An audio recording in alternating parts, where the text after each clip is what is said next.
नमस्कार दोस्तों, आज की कहानी है मेरे पापा को छोड़ दो। सड़क के किनारे छोटी सी झुग्गी के बाहर छुटकी खेल रही थी। शाम होने को आई थी। मैं अपने पापा का इंतज़ार कर रही थी। छुटकी की माँ 2 साल पहले बीमारी में चल बसी। उस समय छुटकी 6 साल की थी। तब से पापा थोड़ा बहुत कमाते थे, उससे ज़्यादा शराब में उड़ा देते थे। सुबह देर से उठते थे, फिर रेहड़ी पर थोड़े से फल लेकर गली गली बेचने निकल जाते थे। आज बहुत देर हो चली थी। छुटकी को खाना भी बनाना था। मैं अंदर गई, मिट्टी के तेल से जलने वाले लैंप को साफ़ किया, उसका शीशा निकाल कर साफ़ किया, फिर उसमें मिट्टी का तेल डालकर रख दिया। पास ही माचिस रख दी, जिससे अंधेरा होते समय उसे जलाकर खाना बना ले। सुबह ही तो उसने अपने पापा से कहा था, बापू घर में खाने को कुछ ना है, शाम को राशन लेते आइए हो। लाखन ने गुस्से में देखा, अपनी माँ को खा गई, अब मुझे भी खा जा, जब देखो खाना खाना करती रहती है। छुटकी चुप रह गई। इसी तरह शाम तक वह भूखी रही, कुछ खाने को जो नहीं था। शाम को अगर उसके पापा कुछ ले आए तो वह पका लेगी, नहीं तो उनके सोने के बाद उनकी रेहड़ी में से एक फल चुरा कर खा लेगी। पिछली बार ऐसा करते देख लाखन ने उसे बहुत मारा था, लेकिन पेट की भूख के आगे कहाँ कुछ दिखता है। आज पापा को देर हो गई थी, अब तक तो आ जाते थे। कई आशंकाएं छुटकी के मन में उठ रही थी। कहीं पीकर किसी से झगड़ा तो नहीं कर लिया, कहीं पीने बैठे हो, घर आने का होश ही ना हो। बहुत देर हो जाने पर छुटकी झुग्गी का पर्दा लगाकर पास वाले पनवारी चाचा के पास गई। उसने बोला, चाचा बापू अभी तक नहीं आया। पनवारी बोला, अरे बेटी, उसका तो रोज का काम है, कहीं पीकर पड़ा होगा, तो चिंता मत कर, मैं अभी दुकान बढ़ाकर देखने जाता हूँ, तू घर जा, ऐसे अंधेरे में अकेले मत घूम। बनवारी का छोटा सा पान का खोखा था। वह लाखन का बचपन का दोस्त था। छुटकी अपनी झुग्गी में वापस आ जाती है। अंधेरा होने वाला था। उसने लैंप जलाकर रख दिया और पापा का इंतज़ार करने लगी। भूख के मारे बुरा हाल था, लेकिन खाने के लिए कुछ नहीं था। कुछ देर बाद बनवारी चाचा दौड़ते हुए आए और बोले, छुटकी छुटकी, क्या हुआ चाचा, बापू कहाँ हैं? छुटकी ने जल्दी से पूछा। बनवारी चाचा ने जो बताया उसे सुनकर छुटकी के होश उड़ गए। उन्होंने बताया, बेटी दोपहर को पुलिस वाले बाजार से सारी रेहड़ी उठा कर ले गए, जिसमें तेरे बापू की भी थी। 2 घंटे बाद तेरा बापू शराब पीकर थाने जाकर हंगामा करने लगा। दरोगा को गुस्सा आ गया, उसने उसे बंद कर दिया। यह सुनकर छुटकी रोने लगी। बनवारी चाचा ने कहा, बेटी एक काम कर, मेरे साथ मेरे घर चल, यहाँ अकेली कैसे रहेगी, वहीं चाची के पास सो जाना, हो सकता है कल तक तेरे बापू को छोड़ दें। छुटकी ने आंसू पोंछते देखा, नहीं चाचा, मैं पुलिस चौकी जाती हूँ, पता नहीं पुलिस वाले बापू के साथ क्या सलूक करें। यह कहकर छुटकी तेजी से लैंप बुझाकर झुग्गी का पर्दा डालने लगी और फिर तेजी से पुलिस चौकी की ओर चल दी। बनवारी चाचा उस 8 साल के बच्चे को देखते रह गए। बच्चे कितने ही जल्दी बड़े हो जाते हैं। तभी उन्होंने आवाज़ लगाई, रुक छुटकी, मैं भी आ रहा हूँ। लेकिन छुटकी ने कुछ नहीं सुना। वह तेज कदमों से पुलिस चौकी की ओर चल दी। बनवारी चाचा उसके पीछे पीछे तेजी से जा रहे थे। पुलिस चौकी पहुंचकर छुटकी ने देखा, बहुत से पुलिस वाले वर्दी पहने इधर से उधर जा रहे थे।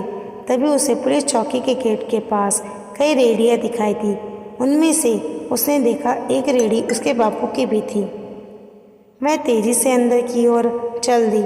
चौकी के गेट के पास आकर उसने देखा, सामने कुर्सी पर एक रोबीला थानेदार बैठा कुछ काम कर रहा था। उसे देखकर छुटकी डर गई। वह वहीं खड़ी रही, उसकी हिम्मत अंदर जाने की नहीं हो रही थी। तभी पीछे से बनवारी चाचा आ गए। वो उसके पास ही खड़े हो गए। वहीं से उन्होंने कहा, साहब, ये लड़की बहुत गरीब है, इसकी माँ नहीं है, इसके बापू को छोड़ दीजिए। तभी एक हवलदार उनके पास आया और बोला, तो फिर आ गया, अभी थोड़ी देर पहले ही तो तुझे भगाया था। उस शराबी को छोड़ दे, जिसने पूरा थाना सर पर उठा लिया था, भाग यहाँ से, नहीं तो तुझे भी अंदर कर दूंगा।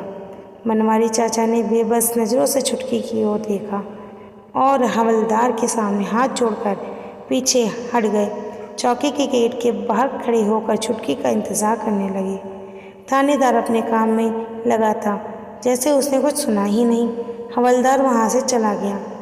छुटकी की आंखों से आंसू बह रहे थे। उसे लाखन कहीं नज़र नहीं आ रहा था। वहीं ठिठक कर डर के मारे वहीं खड़ी रही। कुछ देर में थानेदार ने काम करते करते हवलदार से कहा, अरे जा चाय बोल कर आ। तभी उसकी नज़र छुटकी पर गई। वह चिल्लाया, अरे ये लड़की इतनी रात को यहाँ क्या कर रही है? कौन है ये? उसकी तेज आवाज़ सुनकर छुटकी और डर गई। हवलदार ने कहा, साहब वो शराबी जिसे हमने अंदर कर दिया था उसकी बेटी है। थानेदार ने इशारे से छुटकी को अंदर बुलाया।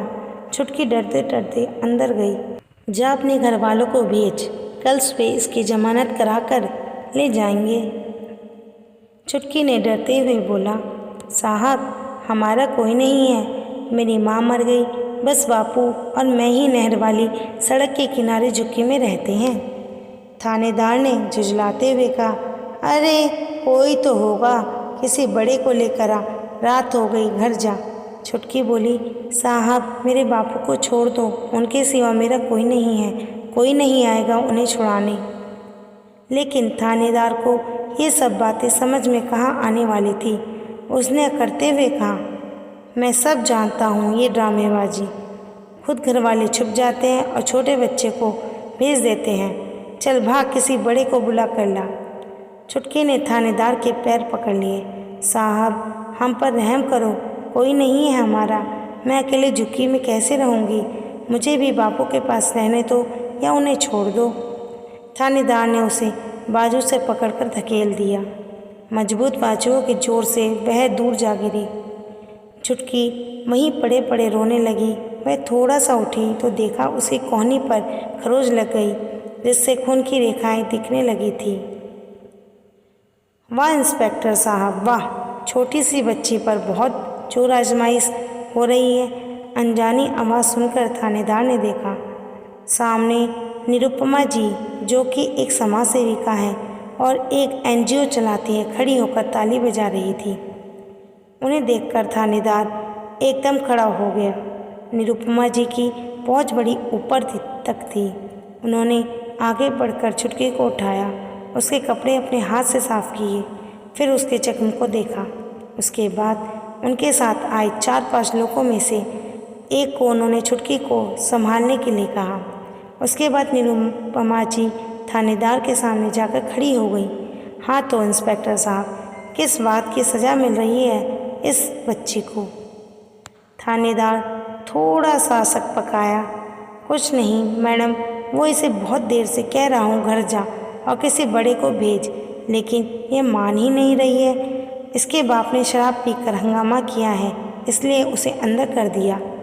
निरुपमा जी बोली, मैंने सब सुन लिया। बाहर इसके पड़ोसी बनवारी चाचा खड़े हैं, वही मुझे यहाँ लाए हैं। ये बेचारी सच बोल रही है, इसकी माँ नहीं है, केवल इसका बाप है। इसके बाप को तो आपने शराब के लिए अंदर कर दिया, लेकिन बाकी रेहड़ी वालों का क्या, जिनकी रेहड़ी आपने थाने में लाकर खड़ी कर दी है? थानेदार बोला, हमें ऊपर से ऑर्डर थे, रास्ता खाली कराना था। निरुपमा जी ने कहा, जब आपके हवलदार इन गरीबों से उगाही करते हैं तब भी ऊपर से ऑर्डर लेते हो? पहले आप लोग रेहड़ी लगने देते हो, बाद में हटा देते हो। एक रेहड़ी से एक परिवार पलता है, जानते हैं आप? इस बच्ची के घर में आज चूल्हा नहीं जला। निरुपमा जी ने आगे कहा, चलिए दिखाइए, क्या रिपोर्ट लिखी है इसके बाप के खिलाफ आपने? थानेदार गिड़गिड़ाते हुए बोला, नहीं मैडम, कोई केस नहीं बनाया, ना ही कहीं रिपोर्ट लिखी है। वो तो बस ऐसे ही सबक सिखाने के लिए बंद कर दिया था। निरुपमा जी बोली, पाटिल जी, SHO साहब को फ़ोन लगाकर कहो यहाँ पहुँचे, मैंने बुलाया है। थानेदार बोला, मैडम उन्हें क्यों परेशान करती हैं, मैं अभी उसे छोड़ देता हूँ। हवलदार लाखन को लिया। लाखन को थानेदार के सामने लाया गया। अब तक उसका नशा भी उतर चुका था। निरुपमा जी बोली, शर्म नहीं आती तुझे? देख इस बच्ची की हालत, भूखी प्यासी तुझे छुड़ाने के लिए थानेदार के पैरों में पड़ी थी। लाखन बोला, मैडम एक ही तो हमारी रोजी रोटी थी, उसे भी ये उठा लाए। आपको पता है सारे फल भी इन्होंने फेंक दिए। निरुपमा जी बोली, शराब पीने के लिए तेरे पास पैसे हैं, इस भूखी बच्ची के लिए नहीं है? लाखन बोला, मैडम मुझे माफ़ कर दीजिए, आगे से ऐसा नहीं होगा। निरुपमा जी, हाँ तो इंस्पेक्टर साहब, इनका जो नुकसान हुआ है उसकी भरपाई कौन करेगा? थानेदार कोई जवाब ना दे सका। निरुपमा जी ने कहा, सबका जब्त किया सामान वापस करो, लेकिन मैं आपको छोड़ूंगी नहीं, आगे आपको इसका जवाब देना होगा। यह कहकर वह छुटकी को लेकर थाने से बाहर आ गई। उन्होंने बाहर बेंच पर छुटकी को बिठा दिया, फिर अपने एक कार्यकर्ता को कुछ समझाया। निरुपमा जी छुटकी के बराबर बैठ गई। बेटा स्कूल जाते हो? छुटकी ने नामे सिर हिलाया। निरुपमा जी ने कहा, सुन लाखन, कल से छुटकी पढ़ने जाएगी, इसका सारा खर्चा हमारी संस्था उठाएगी। तुझे राशन दे रही हूँ और कुछ पैसे भी, कल से ढंग से फल ला कर बेचना। मेरे कार्यकर्ता और मैं समय समय पर आते रहेंगे। तूने शराब पी तो तुझे अंदर करा दूंगी। तभी उनका कार्यकर्ता राशन और छुटके लिए खाना लाया। निरुपमा जी ने छुटकी को खाना खिलाया। उसके बाद लाखन और छुटकी राशन ले रेहड़ी पर रखकर अपनी झुग्गी की ओर चल दिए। बनवारी चाचा जो बाहर खड़े ये सब देख रहे थे, वो भी साथ में चल दिए। घर आकर लाखन ने कहा, बेटी मुझे माफ़ कर दे, आज के बाद कभी शराब नहीं पीऊँगा। तूने मेरे लिए बहुत कष्ट उठाया। छुटकी फूट फूट कर रोने लगी। उसका डर अब उसकी आंखों से बह रहा था। बनवारी चाचा बोले, इसे ढंग से पाल ले। लाखन बहुत हिम्मत वाली है तेरी बच्ची, अकेले थानेदार से भिड़ गई। मेरी हो गई सिट्टी पिट्टी गुम हो गई थी। लाखन ने छुटकी के आंसू पोंछे और उसे गले लगा लिया। अगले दिन से लाखन ढंग से काम करने लगा। इधर निरुपमा जी की मदद से छुटकी स्कूल जाने लगी। कहानी अच्छी लगी हो तो लाइक करें, शेयर करें, चैनल को सब्सक्राइब करें।